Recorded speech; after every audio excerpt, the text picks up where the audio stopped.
Having children, I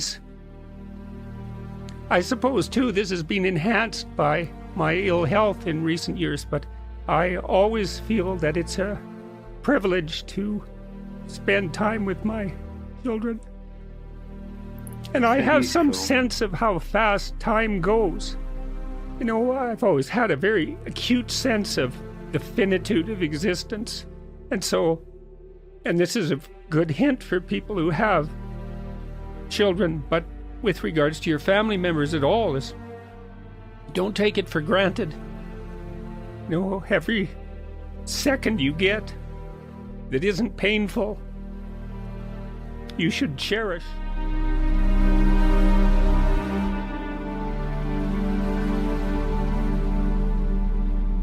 One of the things you don't want is too much mismatch between you and that person on the 5 fundamental dimensions. So for example, if you're really extroverted and you have a really introverted partner, you're going to engage in continual conflict about how much social activity the two of you should subject yourself to. And it's very, very difficult for people who broadly differ on those dimensions to come to consensus, because it's not just a matter of opinion, right? It's really a matter of different, if you're looking at extremes, of really different types of people. And the thing about introverts is they just don't enjoy large-scale social interaction that much. One-on-one, they're often fine, but in a group, they don't like that, and it tires them out. Whereas a real extrovert, it's like you isolate them and they just wither on the vine, because a huge part of what actually motivates them in a positive way is tangled up with social interaction. And so if you're an agreeable person and you have a particularly disagreeable partner, you're also going to run into problems, because the agreeable person will say whatever you want whenever, and the disagreeable person will say, well, I'd like to know what the hell you want for a change, and be much more harsh and much more demanding in the situation. And the agreeable person is going to find the disagreeable person harsh and unpleasant, and the disagreeable person is going to find the agreeable person wishy-washy and unable to stand up for themselves. And again, that's actually one of the primary sources of tension between men and women, because women tend to be higher in agreeableness than men. It's about half a standard deviation, which is quite a large difference by psychological standards. And so what that means fundamentally, just so you have some sense of how large an effect that is that if you have a group of men and women and you pick out random pairs, the woman is going to be more agreeable than the man 60% of the time. So that's not an overwhelming proportion, but it's reliable, and it's quite large by psychological standards. So there's the problem with agreeableness. Some of you have had roommates, and maybe you're more orderly than your roommate. What does it mean? It means you're annoyed by mess before they are. And you don't have to be annoyed by mess much before your less orderly roommate for you to be the one that's always running around picking things up. And so actually one of the things that's emerged from the psychometric analysis is that women are slightly more orderly than men. And I suspect that has something to do with the, what would you call it, inequitable distribution of housework. Because even if imagine that your proclivity is to be triggered by disorder 25 seconds before your partner's. Well, you're going to end up, it doesn't take much difference for you to be the one that's always concerned about the mess first. So anyways, and so if you're a really orderly person and you live with a disorderly person, well, good luck getting along with them. They're going to regard you as like uptight and over concerned with details and unwilling to relax, that's for sure. And they're going to regard you as, well, just a bloody mess. And how can anyone possibly live with someone like you? So another reason why it's useful to understand your personality is because I think it gives you a better crack at finding someone that you can actually live with over the long run. And we don't know what the optimal, I don't think you want to live with someone who's exactly like you, because then both of you have the same strengths and weaknesses, and there's a bit of a problem there, right? Because maybe an agreeable person can use a bit of a disagreeable person around them to balance each other out, and vice versa, right? So we don't understand the optimal balance for long-term thriving in a relationship, but I think we do understand the fact that if you're too different in your traits, where you're different is going to constitute a chronic source of conflict. Here's the key to a good relationship. It's not the only one, but watch your person carefully. And whenever they do something that you would like them to do more of, tell them that was really good and mean it. And it's not manipulative, because if it's manipulative, it won't work. It's like you have to say, wow, I'm so glad you did that. And you have to be precise. Here's what you just did that I thought was great. And oh boy, that's so nice that you noticed. I can't believe that you noticed. It's like, you know, you do that 20 times and the person will be like the rat that's just pushing the lever for cocaine, you know. So, but no, I'm serious. It's Skinner established this. B.F. Skinner noticed this a long time ago. Reward is intensely useful in terms of modifying behavior. You can establish the ground.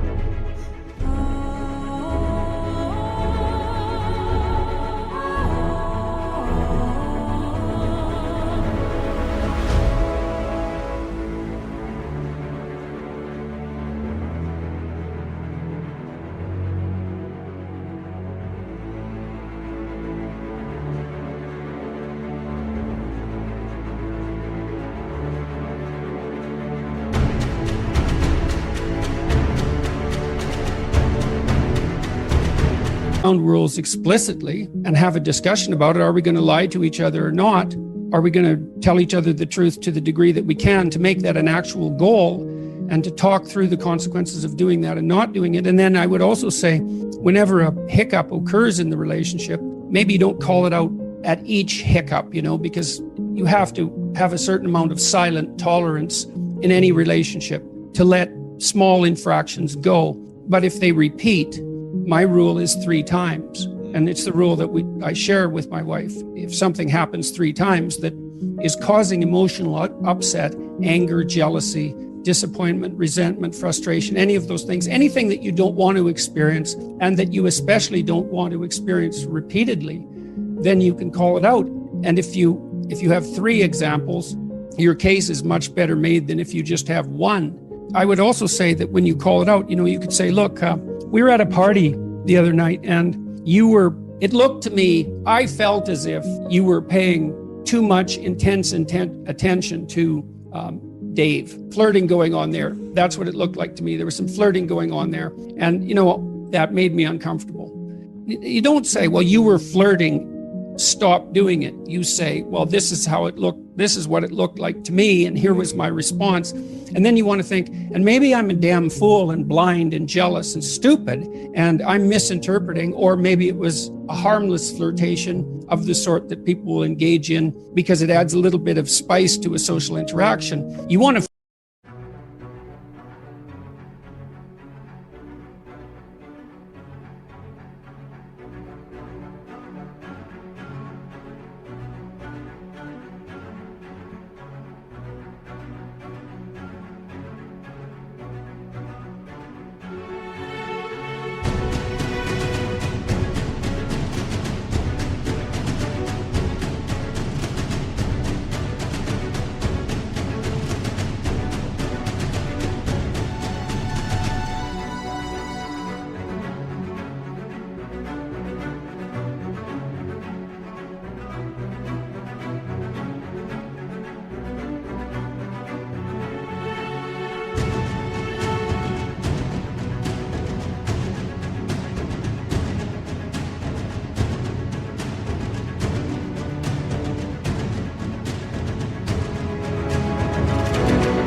find out. It's really convenient if it's the other person's fault, except then you're laden with living with that person, so it really doesn't help you anyways. But it's convenient because then they have to change. But you got to think about this over the long run. You're going to be interacting with this person on a minute-by-minute basis for decades. If you're the idiot and that's causing trouble, then you should find out. So you want to say, well, look, this is what I saw.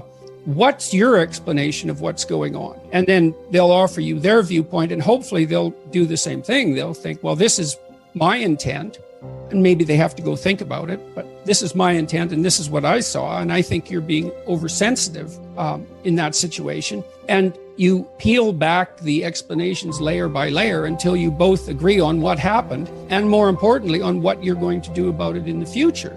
And that's really hard. And you have to come to a negotiated agreement about that situation. And you have to pay attention to your own uncomfortable negative emotions in order to manage that, and not pretend that everything's all right, or that you're nicer than you are, or that you're less jealous than you are, or less blind. Or I don't think competition between people who are in a monogamous relationship is useful, particularly. It's not zero-sum competition. I mean, you can compete in a game-like sense, not existential competition. You're on the same team. That's the point.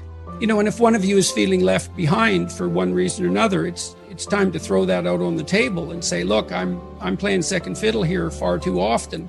What can we do about that? Well, it looks like you need it. And like, I've got an adventure. It looks like you need one too. Well, how can we rearrange the situation so I have my adventure? And then it's up to that person too to figure out what obstacles they might be putting up in their own pathway, right? That's stopping them. And then they have, they're angry at you for getting in the way, but it's actually a consequence of them using you as a convenient excuse for not doing something difficult. Those things all have to be sorted through. It's very hard. These conversations are extremely difficult. It's no wonder people avoid them. I also think people are not taught to negotiate at all. And that's a real shame. First of all, you figure out what you want.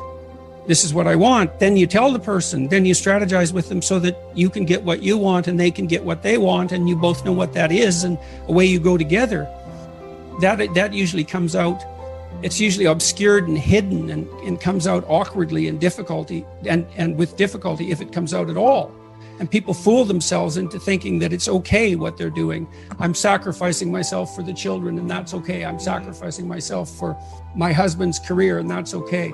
I'm working at a job I can't stand because I need to support my wife and children, and that's okay. I mean, sometimes that is okay, but it has to be out, clear, in the open, talked about, negotiated, discussed.